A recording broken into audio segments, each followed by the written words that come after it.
কোনো পাম্পে তেল পাওয়া যাচ্ছে না, তার জন্য বাসায় যাচ্ছি প্রায় 2 কিলো পথ ঠেলে ঠেলে আসছি এ পর্যন্ত। এখন বাসার দিকে যাচ্ছি 7-8 কিলো পথ বাসার দূর, তখন দেখা যাক কতটুকু পারি। এই তেলের এরকম সংকট হয়েছে যে 200 টাকা পর্যন্ত তেলের লিটারের দাম হয়ে গেছে, তারপরও তেল পাওয়া যাচ্ছে না কোনো পাম্পে। ঈদের আগে এবং ঈদের পর থেকে আমাদের গ্যারেজগুলো টোটালে শূন্য হয়ে গেছে। তেলের জন্য গাড়িটি চলতে পারতেছে না, আমরা ইঞ্জিন বানতে পারতেছি না। আমাদের মানে স্বাভাবিক জীবন অনেক কঠিনভাবে যাইতেছে। সকাল 9টায় গেছিলাম পাম্পে যাওয়ার পরে আপনার তেল পাইনি। তেল না পাওয়ার কারণে গাড়ি ঠেলতে ঠেলতে আরেকটা পাম্পে গেছি মাসাল্লাতে যাওয়ার পরও কোনো তেলের কোনো কিছুই পাইনি। এখন আমরা দেখতে পাচ্ছি যে কিছু কালোবাজারি আছে যারা দিনের বেলায় তেল বেচে না, রাতের বেলায় বেচে। বলা একটা কাজের জন্য আসছিলাম বরিশাল থেকে, আমরা এসে দেখতেছি প্রতিটা পাম্পে প্রচুর ভিড়, মানুষ হচ্ছে 100-200 বাইক, কিন্তু কেউ তেল পাচ্ছে না। যারা বাইক নিয়ে ঘোরাফেরা করে তারা তেল পায় কোথায় সেটাও বুঝি না, কিন্তু আমরা কাজ করি, আমাদের সময় মতো অফিস করতে হয়, আমরা তেল খুঁজা পাই না। নগদ নিয়ে এলো হার না মানা হার অফার।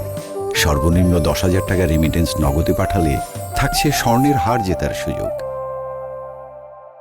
তেল নিয়ে তো আমাদের মানে ব্যাপক খারাপ অবস্থায় আছে। একটা সিরিয়াল ধরেন 100-200 সিরিয়াল, ওই সিরিয়ালের পরে যাইয়ে দেখি তেল নেই। এখন আমাদের কথা এই জায়গায় ব্রেল কেন, আর আমরা কেন তেল পাই না ঠিকমতো? আর বলে কি প্রশাসনের অনুমতি আনেন, তাহলে তারা নাকি প্রশাসন ছাড়া তেল বেচবে না।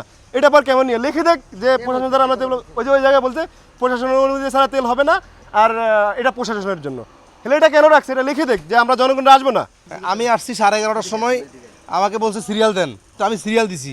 1 ঘন্টা 1.5 ঘন্টা পরে কোনো তেল নেই। আমাদের যতক্ষণ থাকে ততক্ষণ আমরা 100-200 টাকা সবাই দিতে থাকি। আমাদের যে পরিমাণ ঘন্টা আমরা তেল দিতেছি 200 টাকা করে দিলে ঘুরে ঘুরে ওনারাই আবার আসে। এখন এটা আমরা রোধ করবো কীভাবে? এই জন্য আমরা যতক্ষণ থাকে ততক্ষণ আমরা দিতে থাকি। আর তেল আমাদের যে পরিমাণ পাওয়ার কথা, ডিপো থেকে যে তেল আসার কথা, আমরা সেই পরিমাণ তেল আমরা পাচ্ছি না। আমরা প্রত্যেকের বলতেছি যে ভাই যতটুকু আমরা গভর্নমেন্ট সাপ্লাই দিই, ফায়ার সার্ভিস, বিশেষ করে ফায়ার সার্ভিস, অ্যাম্বুলেন্স, এদের জন্য তো আমাদের কিছু তেল রাখতে হয়।